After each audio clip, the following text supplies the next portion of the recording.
खबर देहरादून से है। मुख्यमंत्री पुष्कर सिंह धामी ने मंगलवार को साय IRDT सभागार में राज्य स्थापना दिवस की पूर्व संध्या पर भाषा विभाग द्वारा आयोजित सर्वभाषा कवि सम्मेलन को संबोधित करते हुए कहा कि मुख्यमंत्री पुष्कर सिंह धामी ने कविता को आत्मा की अभिव्यक्ति तथा दिल से निकली आवाज बताते हुए कहा कि जिसका दिल साफ होगा, मन में दया होगी, पीड़ा होगी, वही कविता लिख सकता है। उन्होंने कहा कि राज्य स्थापना के बाद पहली बार भाषा विभाग द्वारा सर्वभाषा कवि सम्मेलन का आयोजन सराहनीय पहल है।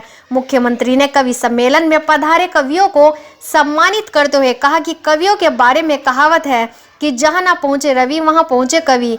यही नहीं, साहित्य, संगीत एवं कला से विहीन व्यक्ति को पशु के समान माना गया है। हमारे कवि समाज के पथ प्रदर्शक होते हैं।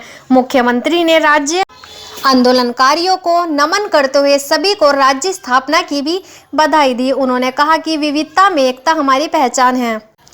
देहरादून से नई आवाज के लिए अमानुल्लाह उस्मानी की खास रिपोर्ट। और ये पंक्तियां हमारे गुरुवर बैठे हैं, उनका आशीर्वाद रिया साहब और हमारे तमाम जितने सीनियर यहाँ कवि बैठे हैं, ठाकुर साहब बैठे हुए हैं, मैं उनका आशीर्वाद चाहता हूँ। डॉक्टर बड़पाल जी की पंक्तियां देखें कि साहित्य सब प्रेमी है। ये पहला आयोजन है, बहुत बहुत बधाई है मुख्यमंत्री जी आपको और उनियाल साहब आपको। जब से उनका सहारा मिला है मुझे, मेरा जीवन बहुत ही सुखी हो गया। जुगरान जी देखिएगा। रात सपने में कोमल सिकाया लिए, कोई बिस्तर पे बैठा था मेरे निकट। रात सपने में कोमल सिकाया लिए, कोई बिस्तर पे बैठा था मेरे निकट।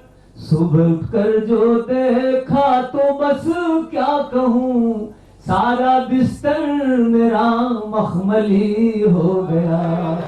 सुबह उठकर जो देखा तो बस क्या कहूँ। और जिंदगी के मरुस्थल में तपती हुई दर्द की रेत से जल रहा था बदन।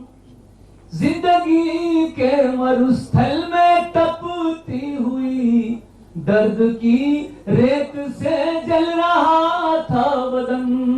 उनकी अलकों का साया मिला तो लगा, जून का माह भी जनवरी हो गया। उनकी अलकों का साया मिला तो लगा, जून का माह भी जनवरी हो गया। और अंतिम पंक्तियां, उनकी अलकों का साया मिला तो लगा, जून का माह भी जनवरी हो गया। कौन आता है दुख दर्द में काम अब, ये पुराने युगों की मिसाल है सब।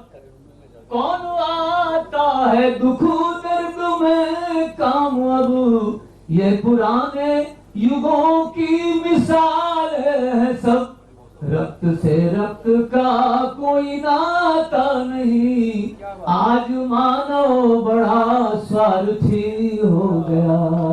रक्त से रक्त का कोई नाता नहीं, आज मानव बड़ा स्वार्थी हो गया।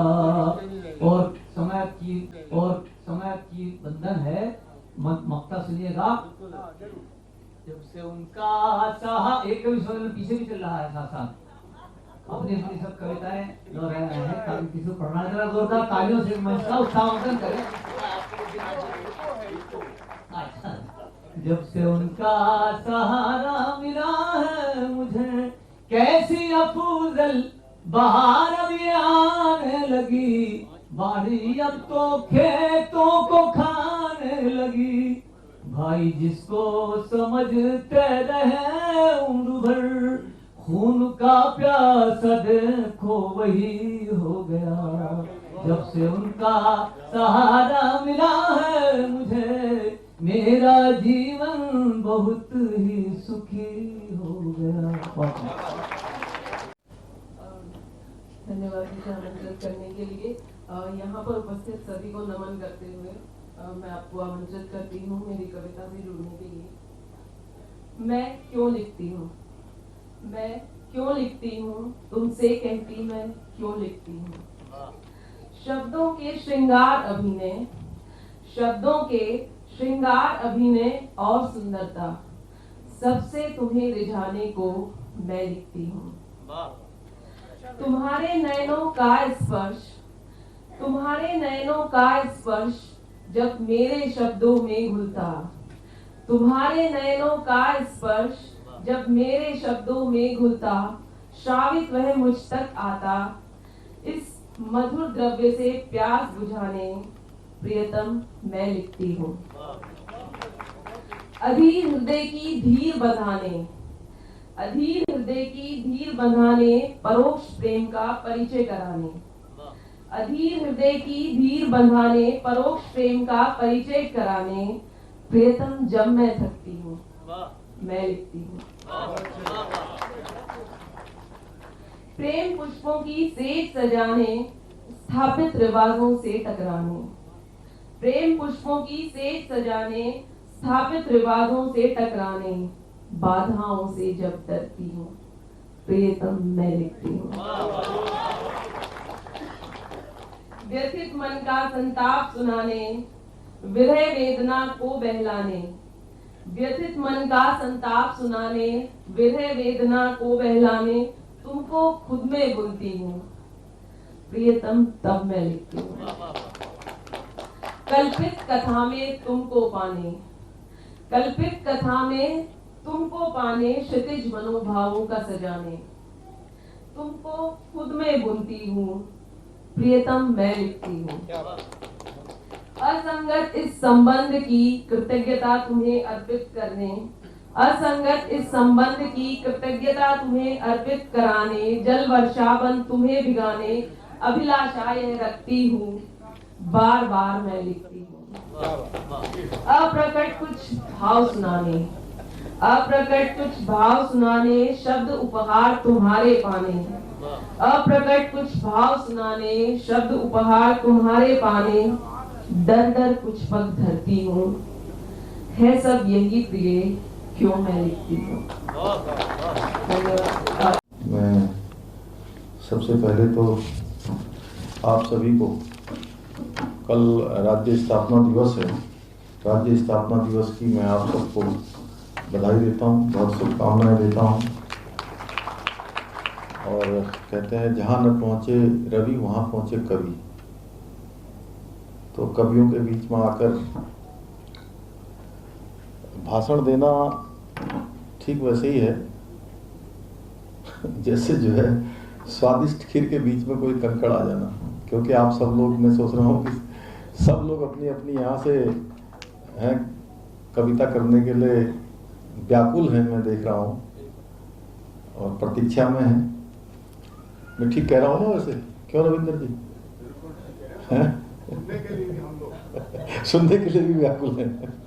और ये वैसे ही हो जाता है जैसे कोई टेलीविजन पर कोई बहुत बढ़िया धारावाहिक आने वाला हो ना, उससे पहले ऐड आ जाएगा। ये कवि सम्मेलन है तो आज जो है तो हास्य विनोद थोड़ा होना ही चाहिए।